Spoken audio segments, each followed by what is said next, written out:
주일 예배에 나오신 사랑하는 성도님들을 예수님의 이름으로 환영하고 축복합니다. 오늘도 은혜로운 예배를 주님께 드리기를 소망합니다. 다 같이 묵상기도 하심으로 주일 예배를 하나님께 올려드리겠습니다.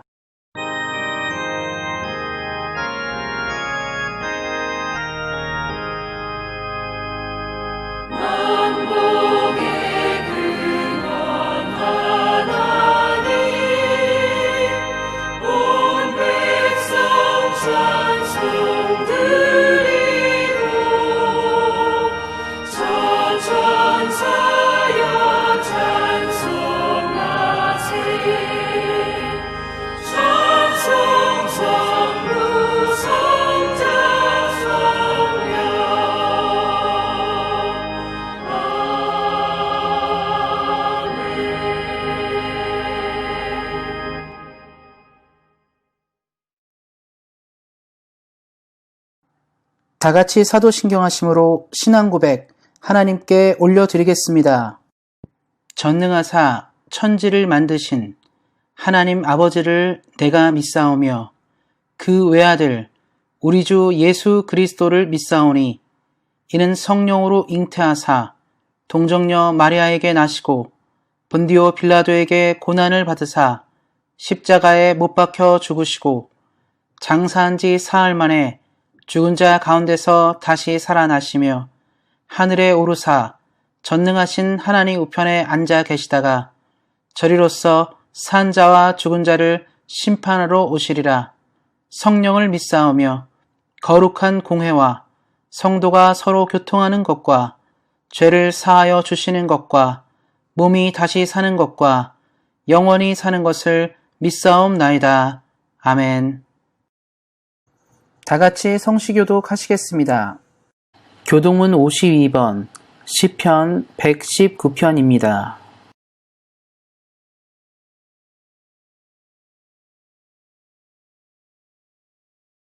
청년이 무엇으로 그의 행실을 깨끗하게 하리이까? 주의 말씀만 지킬 따름이니이다. 내가 전심으로 주를 찾았사오니 주의 계명에서 떠나지 말게 하소서. 내가 주께 범죄하지 아니하려 하여 주의 말씀을 내 마음에 두었나이다. 찬송을 받으실 주 여호와여, 주의 율례들을 내게 가르치소서. 내가 주의 법도들을 작은 소리로 읊조리며 주의 길들에 주의하며 주의 율례들을 즐거워하며 주의 말씀을 잊지 아니하리이다. 주의 법이 나의 즐거움이 되지 아니하였다면 내가 내 고난 중에 멸망하였으리이다. 내가 주의 법도들을 영원히 잊지 아니하오니 주께서 이것들 때문에 나를 살게 하심이니이다. 나는 주의 것이오니 나를 구원하소서. 내가 주의 법도들만을 찾았나이다. 악인들이 나를 멸하려고 엿보오나 나는 주의 증거들만을 생각하겠나이다. 내가 보니 모든 완전한 것이 다 끝이 있어도 주의 계명들은 심히 넓으니이다. 내가 주의 법을 어찌 그리 사랑하는지요. 내가 그것을 종일 작은 소리로 읊조리나이다. 아멘. 다 같이 찬송가 8장 거룩 거룩 거룩 전능하신 주님 함께 찬양하시겠습니다.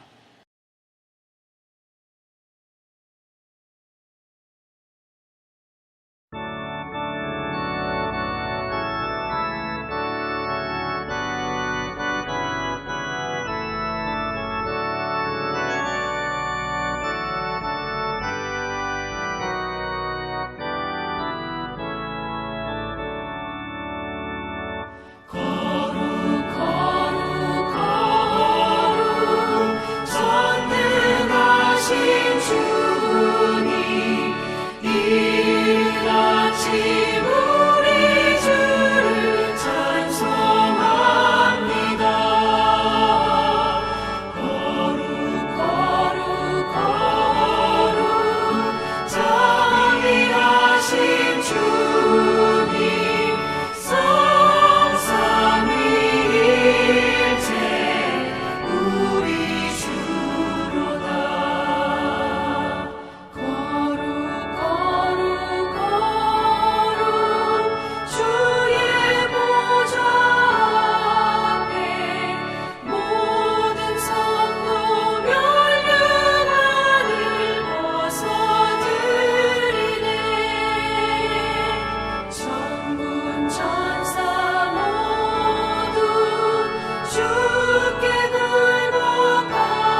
거룩 거룩 주의 빛난 영광 모든 죄인 눈 어두워 볼 수 없도다. 거룩하신 이가 주님밖에 없네. 온전히 전능하신 주로다. 거룩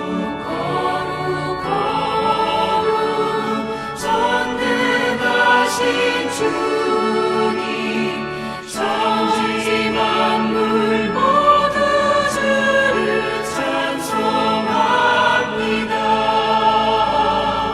거룩 전능하신 주님 성삼위일체 우리 주로다.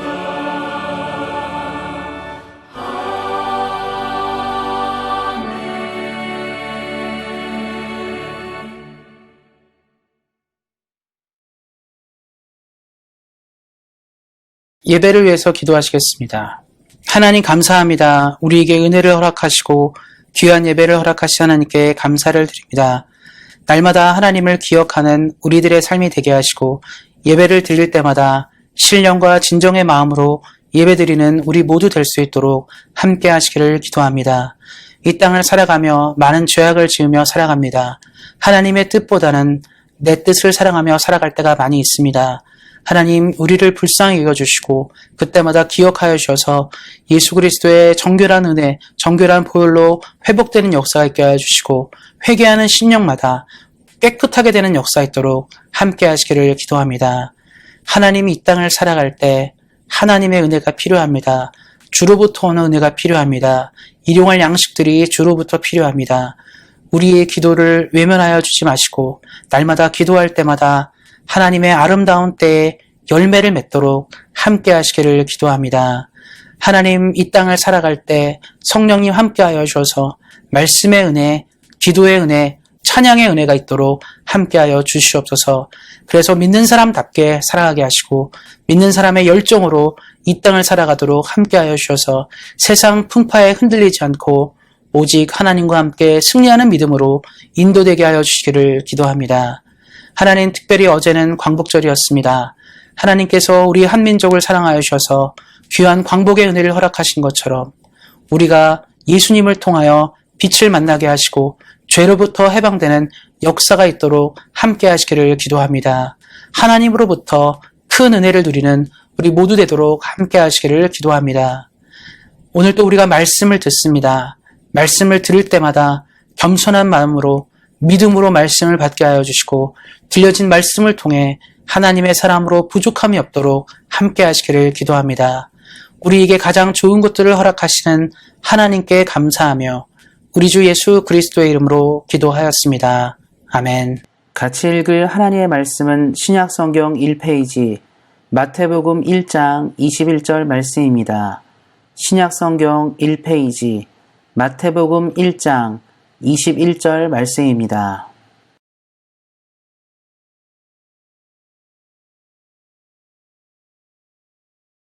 아들을 낳으리니 이름을 예수라 하라. 이는 그가 자기 백성을 그들의 죄에서 구원할 자이심이라 하니라. 아멘. 기도하고 말씀 듣도록 하겠습니다. 하나님 귀한 주일 아침을 허락하여 주시고 말씀의 은혜로 우리를 인도하신 하나님께 감사를 드립니다. 살아계신 하나님의 말씀이 우리 사랑하는 성도님들의 마음밭에 심겨져 아름다운 열매를 주로부터 맺게 하여 주시고 열매 있는 신앙인으로 하나님을 기쁘시게 하는 믿음으로 나가도록 함께 하시기를 기도합니다. 성령 하나님 이 시간 함께 하여 주셔서 말씀을 온전히 깨달을 수 있도록 인도하여 주시고 깨달아진 말씀을 통해 하나님의 사람답게 이 땅을 살아가도록 함께 하시기를 기도합니다. 지금은 살아계신 주의 말씀을 듣겠습니다. 말씀을 전하는 사람과 듣는 모든 사람에게 하나님의 은혜가 충만하게 임하길 원하며 우리를 구원하신 우리 주 예수 그리스도의 이름으로 기도하였습니다. 아멘. 오늘은 사도신경 강해의 두 번째 시간으로 예수님에 대해서 살펴보는 시간을 갖도록 하겠습니다. 사도신경의 두 번째 행이고요. 이렇게 시작하고 있습니다. 그 외아들 우리 주 예수 그리스도를 믿사오며, 바로 예수님의 이름에 대해, 예수님에 대해서 생각하는 시간을 가지고 함께 은혜를 나누고자 합니다. 교회 역사에 가장 많은 이단 논쟁이 일어난 부분은 바로 성자 예수님에 대한 부분입니다. 과거부터 지금까지 예수님에 대한 논란이 가장 많았고요. 역사상 많은 이단들이 바로 예수님으로 인해 발생하게 됩니다. 왜냐하면 참 하나님이시며 참 사람이신 예수님에 대해서 이해하는 것이 어려웠기 때문입니다. 그래서 우리가 사도신경의 신앙 고백에 많은 부분이 바로 예수님에 대해서 이야기하고 있습니다. 사도신경의 12항목 중 6개의 항목이 바로 예수님에 대한 것입니다. 그래서 예수님에 대한 부분은 크게 두 가지로 나누어집니다. 첫 번째는 예수님은 누구신가에 대한 부분입니다. 예수님은 누구시고 어떤 정체성을 가지고 계시고 어떠한 분이신가를 먼저 얘기하고 있습니다. 그리고 두 번째 부분은 예수님은 무엇을 하셨는가에 대해서 이야기하고 있습니다. 그의 생애와 사역에 대해서 말하고 있습니다. 오늘은 그 첫 번째 부분, 바로 예수님은 누구신가, 예수님의 이름은 어떤 의미를 지니고 있는지를 살펴보려 합니다. 세상의 많은 종교들은 창시자의 가르침을 매우 중요하게 생각합니다. 그래서 창시자가 누구인지에 대해서는 많이 얘기하지 않습니다. 가령 석가모니가 어떠한 인물인지, 어떻게 살았는지 이런 것들을 얘기할 때 석가모니의 정체성이 무엇이고 그가 어떠한 존재였는지를 대해서는 우리가 많은 연구를 하지 않습니다. 그러나 사람들이 석가모니의 가르침에 대해서는 많이 얘기하고 있죠. 마찬가지로 유명한 성자들을 볼 때 그들의 생애와 삶을 볼 때 어떠한 자인지를 먼저 보는 것이 아니라 그들이 무엇을 얘기하는지에 대해서 더욱 초점을 맞추게 됩니다. 그러나 기독교 신앙은 예수님이 누구신지에 대해서 먼저 이야기하게 됩니다. 그의 가르침과 사역보다 앞선 것은 그의 존재, 그의 정체성이기 때문입니다. 우리가 오늘은 천천히 그것에 대해서 함께 살펴보는 시간을 가지기를 소망합니다. 먼저 본문 말씀처럼 이렇게 시작하고 있습니다. 아들을 낳으리니 이름을 예수라 하라. 이는 그가 자기 백성을 그들의 죄에서 구원할 자이심이라 하니라. 예수님이 이 땅에 오시기 전에 하나님은 가브리엘 천사를 통해 요셉과 마리아에게 예수님에 대해서 얘기하게 됩니다. 그리고 예수님의 이름을 주셨는데요. 그 이름에 담겨진 비밀이 있습니다. 이 말씀을 보면 아들을 낳으리니 이름을 예수라 하라 하면서 예수에 대한 이름을 설명하고 있습니다. 그가 자기 백성의 그들의 죄에서 구원을 자라고 얘기하고 있습니다. 예수님은 누구시냐? 예수님이 우리에게 어떤 분이시냐를 얘기할 때 가장 먼저 우리가 봐야 될 것은 바로 예수님은 우리의 구원자가 된다는 것을 얘기하게 됩니다. 구약 성경은 계속적으로 메시아에 대해서 이야기하였습니다. 하나님의 구원자, 하나님의 메시아가 이 땅에 출현할 것들을 얘기하게 되는데요. 그가 누구인지에 대해서 얘기하는 것이죠. 요즘 시대의 수많은 이단들, 요즘 시대의 수많은 거짓 이론들을 맞서기 위해서 우리가 집중해야 될 분이 바로 이 부분입니다. 구약 성경에 예언된 유일한 구원자가 누구냐? 바로 예수님인 것이죠. 사도행전 4장 12절에 베드로는 이렇게 얘기하고 있습니다. 다른 이로서는 구원을 받을 수가 없나니 천하 사람 중에 구원을 얻을 만한 다른 이름을 우리에게 주신 일이 없음이라 하였더라. 베드로는 많은 사람들 앞에서 무엇을 증거하냐면 이 땅에 수많은 위대한 이름이 존재한다. 그의 시대에도 그랬겠죠. 수많은 위대한 이름이 존재하고 앞으로도 수많은 위대한 이름들이 존재하겠지만 그 이름들은 구원을 주지 못하는데 오직 한 분, 구원을 줄 이름이 우리에게 허락되었는데 그 이름은 바로 예수 그리스도라고 얘기하고 있습니다. 그러니까 우리가 신앙생활할 때, 믿음 생활할 때 가장 완벽하고 완전한 구원을 주는 이름이 무엇이냐 말할 때 다른 이름이 없다는 것이에요. 많은 사람들이 이단에 빠지게 된 이유는 뭐냐면 구원자가 누구인지를 정확히 모르기 때문입니다.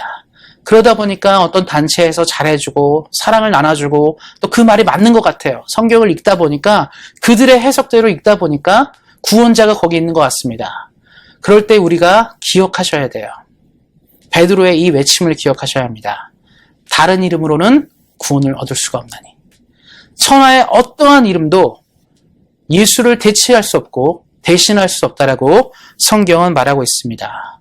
사랑하는 성도님들, 신앙생활 하실 때 그래서 왜 우리가 예수님의 이름으로 나아가고 예수님을 붙잡아야 되는 이유는 뭐냐면 그 이름에 구원이 담겨져 있기 때문입니다. 그리고 또 한 가지를 봐야 될 것은 그렇다면 예수님이 우리를 구원하시는데 무엇으로부터 구원하냐는 것이에요. 예전에 위대한 왕들이 있죠. 우리 한국에도 위대한 왕들이 있습니다. 광개토대왕, 세종대왕 이런 왕들이 있었고 전 세계 역사에 훌륭한 왕들이 있었죠. 그들이 한 일은 뭐냐면 백성을 구원한 일이었어요. 백성을 가난에서 구원하고 외적으로부터 구원하고 이런 일들을 했다는 것이죠. 그러면 예수님은 구원자인데 도대체 무엇으로부터 우리를 구원하는지를 생각해 볼 필요가 있습니다. 많은 사람들이 신앙생활할 때 오해하는 것이 예수님을 믿으면 내가 가난으로부터 구원될 수 있을 거라 생각하는 사람들이 있습니다. 또한 예수님을 믿으면 내가 질병으로부터 구원된다고 믿는 사람들도 있습니다. 내가 예수님을 믿으면 나의 사업의 문제가 구원될 것이다. 내가 예수를 믿으면 나의 어떤 문제가 구원될 것을 얘기하게 됩니다. 물론 틀린 것은 아닙니다. 예수님이 이 땅에 계실 때 수많은 사람들의 필요와 문제들을 해결하셨습니다. 그러나 예수님의 구원은 더 깊은 곳에 있습니다. 궁극적인 부분들이 있습니다. 그것은 무엇이냐면 바로 죄에 대한 부분입니다. 마가복음 2장 10절에서는 이렇게 설명하고 있습니다. 그러나 인자가 땅에서 죄를 사하는 권세가 있는 줄을 너희로 알게 하려 하노라 하시고, 예수님의 권세, 예수님이 무엇을 우리로부터 구원하냐에 대해서 말씀을 드릴 때 가장 먼저 얘기하는 것은 바로 죄로부터의 구원입니다. 이 땅의 모든 문제는 무엇부터 시작되었습니까? 우리가 경험하는 모든 문제 있죠. 고통과 가난, 좌절과 어려움, 인간이 겪는 모든 슬픔과 어려운 일들이 무엇으로부터 시작됐습니까? 이 죄로부터 오게 된 것이에요. 죄가 이 땅에 오기 전에는 인간에게는 아무 문제가 없었습니다. 우리는 아무 문제 없이 하나님만 섬기며 살았는데요. 죄가 이 땅에 들어오게 되면서 우리는 갈등하게 되고 고통하게 되고 신음하게 되고 죽음의 문제가 우리에게 들어오게 되면서 우리는 어려움을 겪게 되었습니다. 구제할 수 없는 불능 상태에 빠지게 되었습니다. 구원자 없이는 우리가 아무것도 하지 못하는 존재가 되었습니다. 예수님의 출현은 바로 인류가 오래도록 태초부터 가졌던, 창조 이후부터 가졌던 이 고민들, 죄로부터의 해방들을 주시게 된 것입니다. 우리가 병에 걸리잖아요. 어떤 병에 걸립니다. 특별히 요즘에 현대인들이 많은 현대병에 걸리는데 당뇨도 있고 고혈압도 있고 여러 병들이 있습니다. 근데 특별히 당뇨를 좀 설명할 때 당뇨 자체로 죽진 않아요. 그런데 합병증이 온다는 거예요. 당뇨 때문에 눈이 벌게 된다. 당뇨 때문에 다리를 못 쓰게 된다. 당뇨 때문에 신장에 문제가 생긴다. 당뇨 때문에 뭐가 생긴다고 얘기하죠. 당뇨 자체가 문제가 아니고 당뇨가 뭔가를 유발시키는 거거든요. 그것 때문에 합병증을 겪게 되고 죽게 되는데요. 죄가 그렇습니다. 죄가 원인이에요. 이것 때문에 발생하는 모든 문제들이라는 거죠. 그래서 우리 삶의 문제를 치유할 때 제가 가난이 치유됐으면 좋겠습니다. 제 질병이 치유됐으면 좋겠습니다. 틀린 것은 아니지만 근본적으로 죄가 해결되지 못하면 우리의 가난과 우리의 질병과 우리가 고통하는 모든 문제가 여전히 남게 한다는 것이에요. 당뇨를 제거해야 합병증이 안 생기는 것처럼 죄를 제거해야 죄로부터 발생하는 문제가 제거되는 것입니다. 예수님은 바로 우리의 이 죄를 해결하기 위해, 인류가 가장 오래도록 고통했던 이 문제를 해결하기 위해 이 땅에 오셨습니다. 그래서 그는 구원자가 되세요. 우리 삶의 구원자가 됩니다. 삶의 이유가 됩니다. 왜냐하면 그가 십자가에서 우리의 죄를 해결하셨기 때문입니다. 그는 우리의 영원하고 위대한 구원자가 되십니다. 그러면 예수님의 구원을 누리는 자가 누구냐가 중요한 게 됩니다. 전 세계 수많은 사람 중에 이 구원이 모든 사람에게 허락되었느냐? 맞습니다. 모든 자, 누구든지 예수를 믿으면 구원을 받지만 모든 자가 구원을 받지 못합니다. 지금도 이 순간 많은 사람이 예수를 믿지 않고 죽어가기 때문입니다. 이에 대해서 성경은 이렇게 얘기하고 있습니다. 영접하는 자, 곧 그 이름을 믿는 자들에게는 하나님의 자녀가 되는 권세를 주셨으니 이는 혈통으로나 육정으로나 사람의 뜻으로 나지 아니하고 하나님께로부터 난 자들이니라. 요한복음 1장 12절 13절입니다. 구원받은 백성 하나님의 뜻으로 말미암아 난 자라고 얘기하고 있습니다. 예수님의 구원은 바로 하나님의 백성을 위해 허락된 것입니다. 우리 사랑하는 성도님들을 위해 허락된 구원이에요. 누구에게나 허락된 구원이 아니라 하나님의 백성, 하나님의 사랑하는 자들을 위해 허락된 구원이었습니다. 구약 성경에 하나님이 아브라함을 선택하시고 그 복을 그의 후손들에게 주셨죠. 영적인 은혜가 동일하게 예수를 통해 흘러갑니다. 아브라함의 이름을 가진 이스라엘 민족에게 하나님이 복을 주신 것처럼 예수님의 이름을 가진 우리들에게 하나님은 복을 주십니다. 우리는 영적인 선민이죠. 영적으로 선택된 자들이에요. 하나님의 백성이기 때문에 그렇습니다. 지금도 예수님의 구원은 바로 믿는 자들을 위해, 믿는 자들을 통해 역사하게 됩니다. 전 세계 모든 사람이 예수를 믿으면 좋겠지만, 전 세계 많은 사람들이 하나님을 알아가면 좋겠지만, 그 구원은 누구에게나 허락되었지만 누구나 받는 것은 아닙니다. 바로 우리와 같은 하나님의 백성에게 허락된 구원입니다. 예수님은 우리의 구원자가 되십니다. 우리 사랑하는 성도님들의 삶의 구원자가 되세요. 우리가 오늘 신음하고 고통하는 문제의 해결자가 되십니다. 왜냐하면 그가 그의 백성을 돌보시기 때문입니다.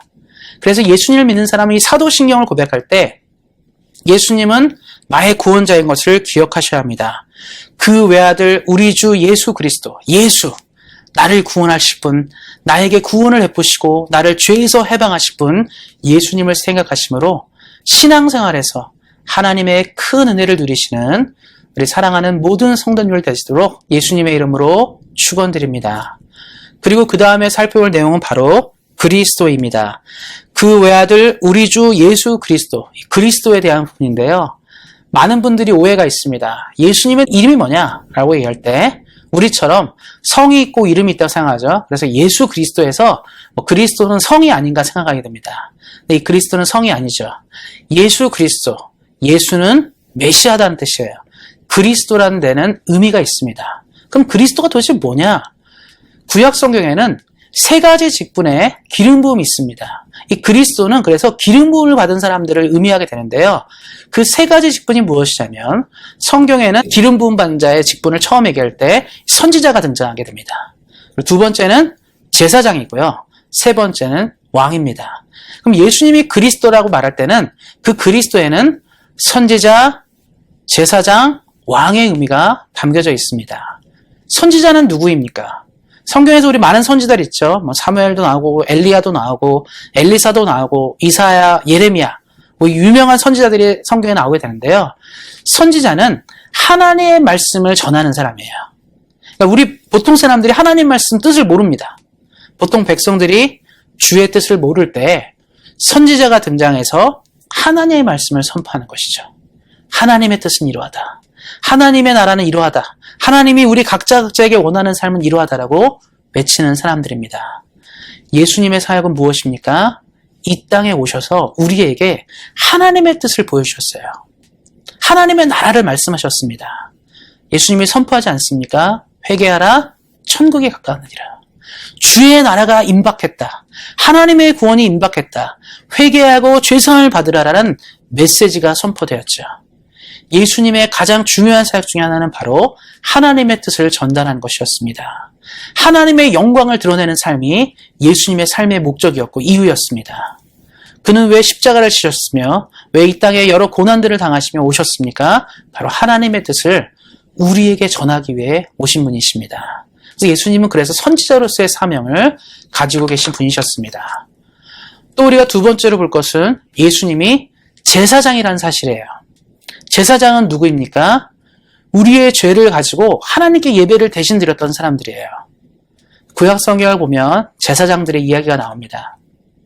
그들이 백성을 대신하여 하나님을 만나고 하나님께 예배를 드렸던 사람이에요. 예수님의 사역이 바로 제사장의 사역과 동일하게 됩니다. 사람을 대신하여 하나님께 용서를 구했다는 것이죠. 성경은 예수님이 하나님과 인간 사이에 유일한 중보자라고 얘기하고 있습니다. 그는 유일한 중보자로서 우리의 죄를 대신 짊어지시고 하나님께 나아가신 분이십니다. 예수님을 통하여 온전한 예배가 완성되었습니다. 구약 성경의 예배들을 보면 날마다 양과 소를 잡아야 되고 날마다 이 어린 양의 피, 소의 피, 여러 가지 피들이 흘렸었어야 돼요. 일시적으로 어떤 것을 하게 되는 것이죠. 그러나 영구적인 것이 필요합니다. 더 이상 이런 피 흘림의 제사를 멈추게 될 필요가 있었는데 그 방편이 없었어요. 그러나 예수님이 이 땅에 오심으로 자신을 단번에 드려 하나님께 희생함으로 하나님에 대한 이 예배에 대한 완성을 보여주시게 됩니다. 그래서 우리가 기억하실 것은 뭐냐면 왜 그럼 우리가 예수님을 의지해야 됩니까? 왜 하나님께 나갈 때마다 왜 예수님의 보혈을 붙잡고 은혜를 붙잡아야 합니까? 라고 고백하게 되는데요. 그 이유가 여기에 있는 거예요. 예수님의 예배, 예수님의 제사가 완전한 예배로 모든 것을 충족시켰기 때문입니다. 우리가 이 땅을 살 때 그런 거 있잖아요. 일시적인 것들이 있어요. 그러니까 요즘 같은 경우는 이제 저도 그렇지 많은 사람들이 이민에 대한 이슈가 있다 할 때, 우리 처음에 다 오셨을 때 이민에 대한 이슈가 있었죠. 그때 사람들이 이제 템퍼러리, 그러니까 일시적인 비자를 받거나 영주권을 받게 됩니다. 어떻습니까? 일시적인 비자 어때요? 3년에 한 번씩, 1년에 한 번씩 갱신을 계속해야 되는 거죠. 충족이 안 되는 겁니다. 영주권도 마찬가지예요. 5년에 한 번씩 계속 갱신을 해야 되는 거죠. 이것으로는 충족이 안 되는 거예요. 그런데 어떻습니까? 우리가 시민권 시험을 보게 되고 시민권을 갖게 되면 그 다음부터는 이런 시험들이 필요가 없게 돼요. 모든 게 충족됐기 때문에 그렇습니다. 더 이상 계속 반복되는 무언가가 필요하잖아요. 갱신해야 되고 갱신해야 되는 일들이 필요하지 않게 되는 것이죠. 바로 예수님의 예배가 그와 같습니다. 뭔가 우리가 계속 갱신해야 되는 거. 하나님께 나아갈 때마다 뭔가 다시 해야 되고 다시 해야 되는 이런 일들이 구약시대는 반복이 되었는데 십자가의 사건으로 더 이상 그런 예배가 의미를 잃게 되었습니다. 무슨 말이냐면 우리가 예수님을 믿는 그 순간 우리가 구약 성경의 제사가 필요 없게 했다는 거예요. 우리 사랑하는 성도님들이 영원한 천국 시민권을 가졌기 때문에 더 이상 이 죄된 세상에서의 모습으로 계속적으로 뭔가를 갱신할 이유가 없어졌기 때문입니다. 그래서 예수님을 믿는다는 것은 바로 완전한 신분, 우리가 완전한 예배를 하나님께 드리게 되는 존재가 되었다는 것을 선언하게 되는 것입니다. 그래서 자부심이 있는 거죠. 이 땅에 많은 사람들이 신에게 예배드리는 게 뭡니까? 뭔가를 해야 돼요. 신의 뜻을 충족해야 되고 신에게 뭔가를 복종함으로 뭔가를 가져야 됩니다. 이슬람교, 신에 복종한다. 그래서 계속 하루에 몇 번씩 금식도 해야 되고 예배도 어떻게 되고 막 이런 규정들이 있죠. 충족을 해야 되는 거예요. 평생을 통해. 불교, 우리 자신을 다스리고 내 감정과 내 욕망을 억누르며 살아야 되죠. 이것은 일시적인 게 아니라 계속적으로 해야 되는 거죠. 해결이 안 되니까요. 그러나 기독교는 예수님의 희생과 단번의 예배로 모든 것을 충족하였습니다. 그래서 우리 사랑하는 성도님들이 오늘도 예배를 통해 은혜를 만나는 것이죠. 과거처럼 양과 소를 잡는 것이 아니라 예수님의 십자가의 보혈을 붙잡고 하나님이 허락하신 완전한 예배로 나아가게 되는 것입니다. 그래서 이런 말 하죠. 다른 것이 아니죠. 오직 은혜로. 오직 은혜로 모든 것이 가능해지게 된 것입니다. 이것이 바로 예수님의 제사장적 사역입니다. 그리고 또 하나의 사역이 남아있죠. 바로 왕의 사역인데요. 성경에서 왕은 하나님의 뜻을 가지고 세상을 통치하는 자를 말하게 됩니다. 그래서 성경에 나오는 이스라엘 족속의 왕들은 하나님의 대리자로 세상을 통치하고 움직이는 사람들을 얘기하게 됩니다. 바로 예수님은 세상을 통치하실 하나님 자신이십니다. 예수님이 기름 부었다는 것, 메시아로 기름 부었다는 건 뭐냐면 시대를 통치하는 하나님의 뜻을 가지고 하나님의 마음을 가지고 온 시대를 다스리는 왕이라는 것을 얘기하게 됩니다. 우리가 신앙생활할 때 자주 하는 표현이죠. 예수님은 왕이다.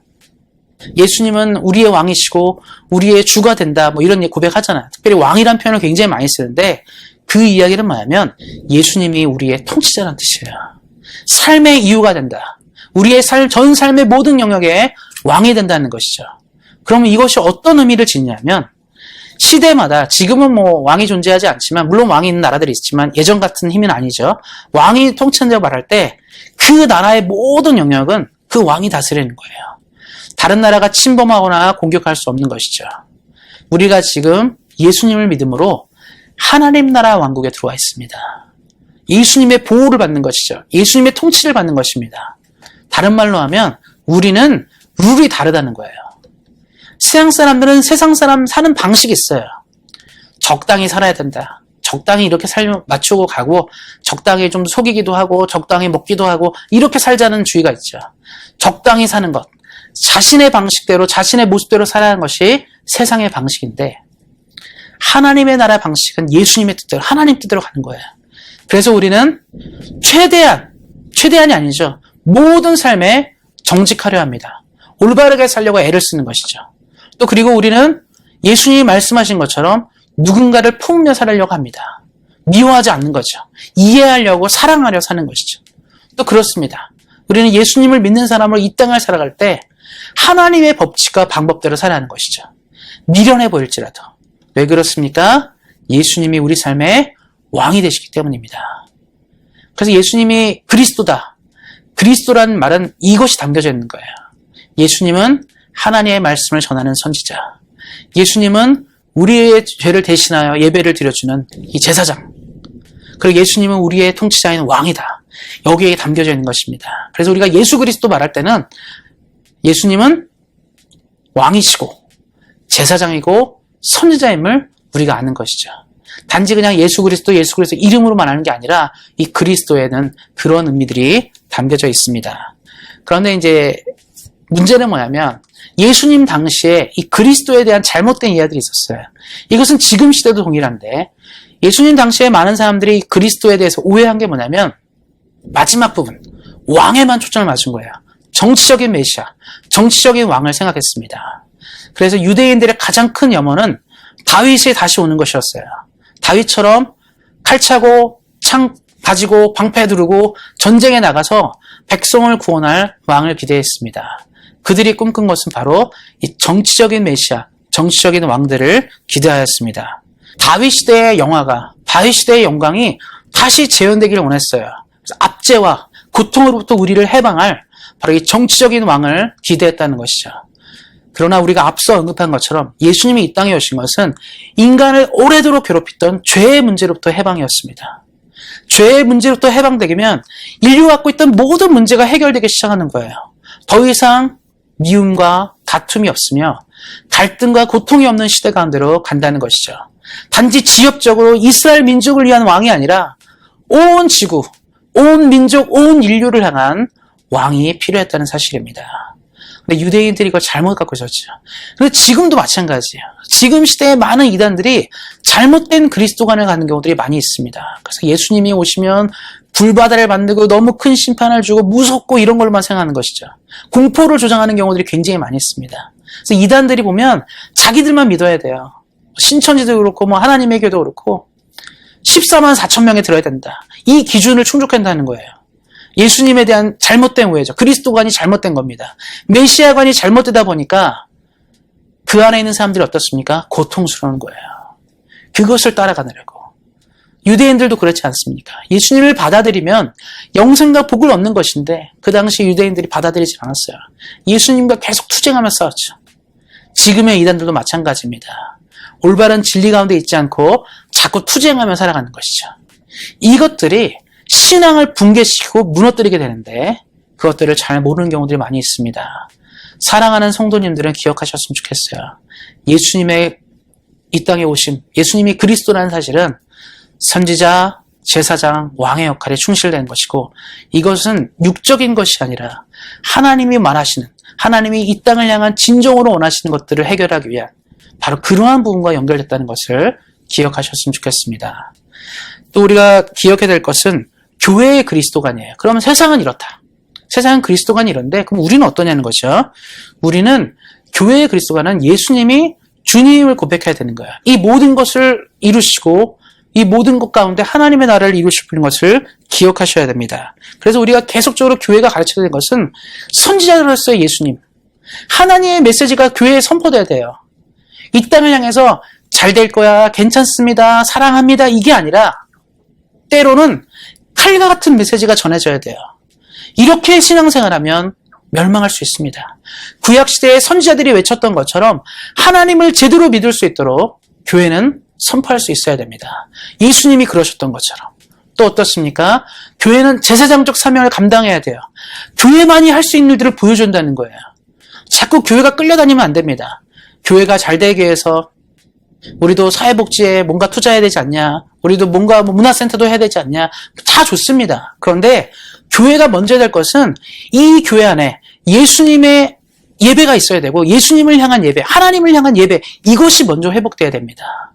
진정한 예배가 회복되지 않는 교회는 교회로서의 역할을 상실하기 때문입니다. 왜냐하면 교회는 예수님의 제사장적 사명을 가진 곳이기 때문에 그래요. 또 어떻습니까? 교회는 그리스도의 왕권을 선포하셔야 돼요. 이 땅 가운데 하나님의 나라가 임하였고 그 왕이 임하였다는 것을 선포할 수 있어야 됩니다. 그래서 교회의 주인이 누군지를 늘 말해줄 수 있어야 돼요. 요즘 현대교회 갈등들이 뭐냐면 교회의 주인들이 너무 많아요. 어떤 교회는 목사님들이 주인이고, 어떤 교회는 장로님들이 주인이고, 어떤 교회는 집사님들이 주인이고, 어떤 교회는 어린이가 주인이고, 다 그렇게 얘기합니다. 그러나 교회의 주인은 누구죠? 오직 예수 그리스도예요. 그만이 왕입니다. 예수님이 말한 대로 걸어가고 예수님이 선포하신 대로 살아가는 것, 그것이 바로 교회이죠. 저는 우리 온세한 교회가 바로 이 교회를 향한 그리스도관, 예수님을 향한 이 그리스도관, 예수님이 누구신지에 대해 정확히 알고 그 사명을 이해하는 교회가 되어서 이 시대 가운데, 이 토론토 땅 가운데 하나님의 나라를 확증하시기를 예수님의 이름으로 축원드립니다. 그리고 우리가 또 살펴볼 것은 바로 예수님이 하나님의 아들이라는 거예요. 그 외아들이라고 얘기하는데요. 바로 예수님은 하나님의 아들이며 하나님이라는 것들을 기억하셔야 합니다. 삼위일체를 우리가 참 이해하는 게 어렵습니다. 어떻게 셋이 하나가 되고 하나가 셋이 되는가? 간단하게 설명드리면 인격은 다르지만 본질, 서로 동격이라는 것을 말해주게 됩니다. 이게 무슨 뜻이냐면 개랑 강아지가 있죠. 어떻습니까? 달라요. 그런데 개나 강아지는 똑같이 개입니다.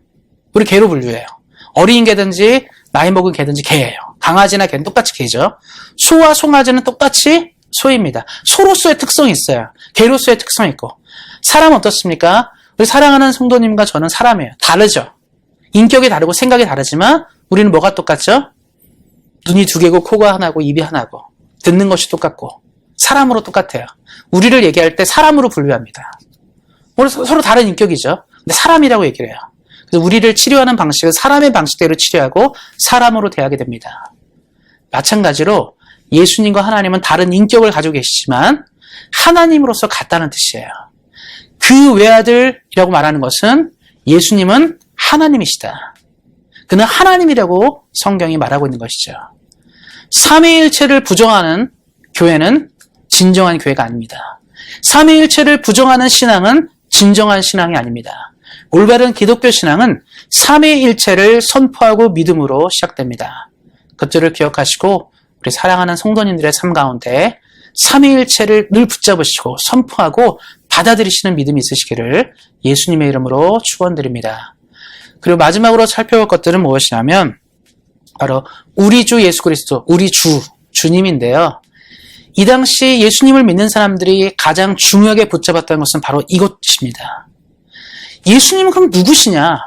하나님의 아들이고 예수님은 우리의 구원자가 되시고 그리스도다. 다 중요합니다. 그러면 나의 삶에, 우리들의 삶에 무엇인지가 매우 중요하게 되는데 당시의 그리스도인들은 예수가 그리스도다. 예수가 하나님의 아들이다.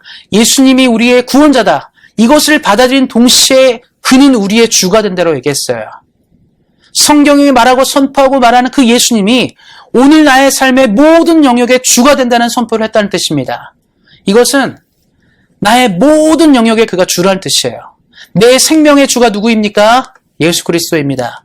내 재정, 내 돈의 주인이 누구입니까? 예수 그리스도입니다.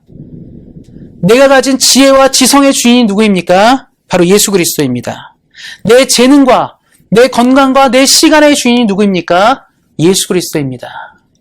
예수 그리스도를 주로 선포한 사람의 인생의 마지막 초점, 삶의 모든 초점은 무엇입니까? 예수님이 주가 되지 않은 지역에, 예수님이 주로 선포되지 않은 곳에 복음을 증거하는 일이었어요. 우리는 그럽니다. 난 나이가 많고 늙어서 또 나는 힘과 능력이 부족해서 복음을 나눌 수 없다고 생각할지 모르겠지만 예수님이 주로 있는, 예수님을 주로 받아들인 인생은 이 복음이 내가 죽을 때까지, 내 삶이 끊어질 때까지, 숨이 멈출 때까지 한 걸음을 더 나아가게 한다는 믿음이 있어야 돼요. 많은 사람들이 어려운 게 뭡니까? 돈은 내 것이라 생각해요. 그래 놓지 못하는 거죠. 근데 죽을 때 돈 가져갑니까? 가져가지 않아요. 이 재정을 어떻게 써야 됩니까? 기도하셔야 돼요. 하나님, 내가 내 재정을 주님을 위해 어떻게 써야 됩니까? 내가 예수님을 위해 무엇을 어떻게 써야 됩니까를 날마다 고민해야 됩니다. 건강하십니까? 그럼 기도하셔야 돼요. 하나님, 내 몸에 건강을 허락하셨는데 이 건강을 주님을 위해 어떻게 써야 됩니까? 또 우리가 시간이 허락되어 있죠. 우리 시간이 많이 있습니다. 하나님, 내게 시간을 허락하셨는데 이것을 어떻게 사용해야 됩니까? 우리가 기도할 수 있어야 돼요. 말할 수 있어야 됩니다. 어제 신문을 보면서 끔찍한 뉴스를 봤는데 24살짜리 청년이 운전을 하다가 반대편에서 어떤 차에 문제가 생겼나 봐요. 차량에 날아오는 바퀴가 이 창문을 덮쳐서 죽게 되었다는 기사를 읽었습니다. 우리가 생각하는 게 뭐냐면 우리의 생명도 우리 손에 달려있는 게 아니죠. 우리의 삶의 모든 부분이 우리가 어떻게 컨트롤할 수 없는 것을 보게 되는 것이에요. 우리는 어떻습니까? 이런 문제를 볼 때마다, 이런 일들을 볼 때마다 기억하셔야 돼요. 하나님이 내 삶을 지켜주지 않으면, 하나님이 나와 함께 하지 않으면 내가 이것을 해결할 수 없다는 것이죠. 그래서 우리는 날마다 내 삶의 주인이 누구인지를 부탁하고 내 삶을 지켜달라고 또 기도하셔야 돼요. 하나님이 내 인생을 돌봐달라고. 세상의 악한 것과 세상의 여러 일들이 내 인생을 침몰시키지 않도록 기도하실 수 있어야 됩니다. 또한 주라는 것은 무엇을 말합니까? 삶의 도약을 말하는 거예요. 특별히 어제는 광복절이었습니다. 한국은 36년 동안 일본의 압제에 시달리면서 우리말과 글을 쓸 수 없었으며 우리의 의지대로 삶을 살기가 매우 어려웠습니다. 그러나 하나님이 광복을 허락하심으로 우리는 우리 말과 글을 회복하였고 우리의 정부를 구성하였고 우리의 모든 것을 회복하였습니다. 우리는 죄의 노예가 되어서 어둠에 갇혔고 우리가 죄에 끌려다니는 인생을 살았지만 바로 하나님이 예수님을 이 땅에 보내심으로 우리는 죄에서 해방되고 하나님의 나라 백성으로 살게 되었습니다. 이것이 우리에게 큰 축복이 되었습니다. 기억하셨으면 좋겠어요. 예수님의 이름이 우리에게 있으므로 우리는 오늘도 내일도 안정과 평안을 누릴 수 있습니다. 하나님이 돌보시는 인생으로 살아갈 수 있습니다. 이것들을 기억하시고 오늘의 삶 가운데 예수님과 함께 늘 동행하시고 예수님의 이름과 그의 삶의 의미와 이 모든 것을 붙잡으심으로 날마다 주로부터 은혜를 얻어 승리하시는 우리 사랑하는 성도님들 되시기를 예수님의 이름으로 축원드립니다. 기도하겠습니다. 하나님 감사합니다. 우리에게 은혜를 허락하시고 예수님을 이 땅에 보내신 하나님께 감사를 드립니다. 우리 주 예수 그리스도가 우리에게 있으므로 우리는 이 땅을 살아가기에 충분합니다. 하나님 예수님을 붙잡는 믿음으로 잘 살아갈 수 있도록 도와주시고 우리 사랑하는 성도님들이 예수님과 함께 승리하는 믿음으로 나가도록 함께 하시기를 기도합니다. 시대가 혼탁하고 진리가 메마른 시대 가운데 있습니다. 우리가 예수님을 깊게 붙잡고 굳건히 붙잡음으로 이 시대를 넘어서서 하나님의 영광을 누리며 하나님의 나라를 확장하는 믿음으로 나가도록 함께 하시기를 기도합니다. 감사드리고 우리 주 예수 그리스도의 이름으로 기도하였습니다. 아멘. 다 같이 찬송가 89장 샤론의 꽃 예수 함께 찬양하시겠습니다.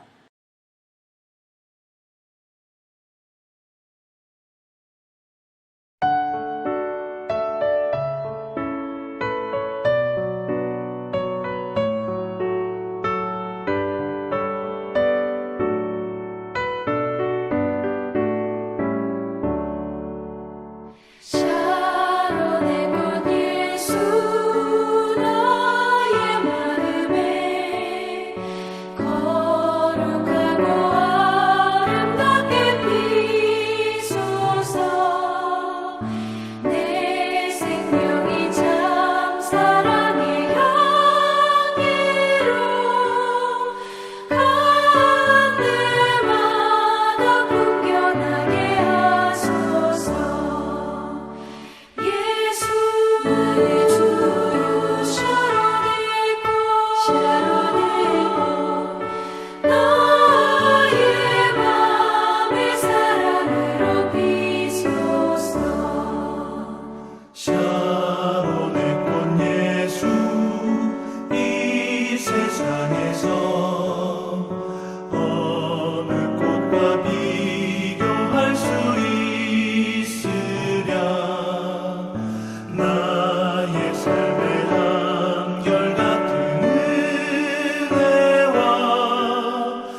헌금을 위해서 기도하시겠습니다. 하나님 감사합니다. 오늘도 귀한 은혜를 허락하시고 주신 은혜에 감사함으로 여러 가지 귀한 예물을 하나님께 드립니다. 10의 1조와 감사 예물과 여러 가지 각종 예물을 주님께 드립니다. 이 귀한 예물들이 주의 나라에 귀하게 사용되게 하시고 하나님의 사업과 하나님의 나라를 확장하는 예물 되도록 함께 하시기를 기도합니다. 귀한 것을 드리는 손길마다 기억하여 주셔서 하늘의 아름다운 복과 땅의 기름진 복으로 함께하게 하시며 어디를 가고 무엇을 하든지 예수님의 능력과 하나님의 은혜로 승리하는 우리 사랑하는 모든 성도님들 되도록 함께 하시기를 기도합니다. 귀한 것을 드릴 수 있는 믿음으로 인도하여 주시고 귀한 것을 드릴 때마다 감사함으로 드릴 수 있는 우리 사랑하는 모든 성도님들 되도록 함께 하시기를 기도합니다. 날마다 우리에게 은혜를 허락하시고 귀한 것을 드릴 수 있도록 인도하신 하나님께 감사하며 우리 주 예수 그리스도의 이름으로 기도하였습니다. 아멘. 광고를 말씀드리겠습니다. 이번 주 8월 18일 화요일에 전교인 바베큐 모임이 있습니다. 모두 참석하셔서 귀한 교제 시간 나누기를 소망합니다. 장소는 얼베일스 파크입니다. 교회에서 고기, 밥, 물, 수박, 김치 등은 준비하오니 성도님들은 각자 반찬을 하나씩 준비해 주시면 감사하겠습니다. 자세한 광고는 주보를 참조해 주시기 바랍니다. 감사합니다. 폐회송 찬양하시겠습니다. 새 찬송가 171장 하나님의 독생자 함께 찬양하시겠습니다.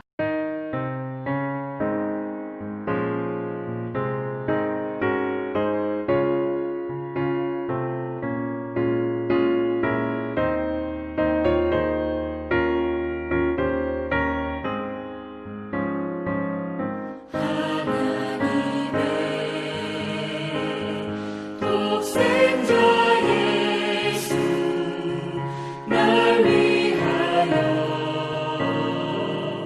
오시었네. 내 모든 죄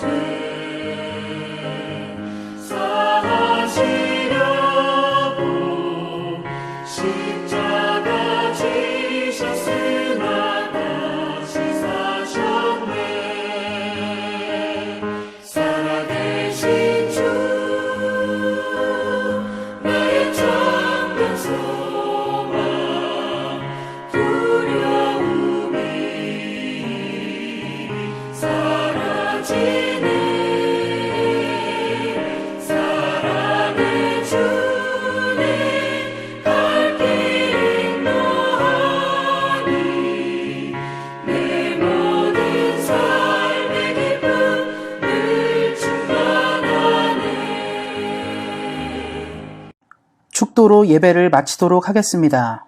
이제는 우리 주 예수 그리스도의 은혜와 하나님 아버지의 그 크신 사랑과 성령의 교통하심이 예수님을 생각하며 이 땅을 살아가기 원하는 사랑하는 온세상교회 성도님들 머리 위에 이들의 가정과 자녀와 사업과 일터 위에 그리고 주의 긍휼이 필요한 대한민국과 캐나다 위에 이제로부터 영원토록 함께 하시기를 간절히 축원하옵나이다. 아멘.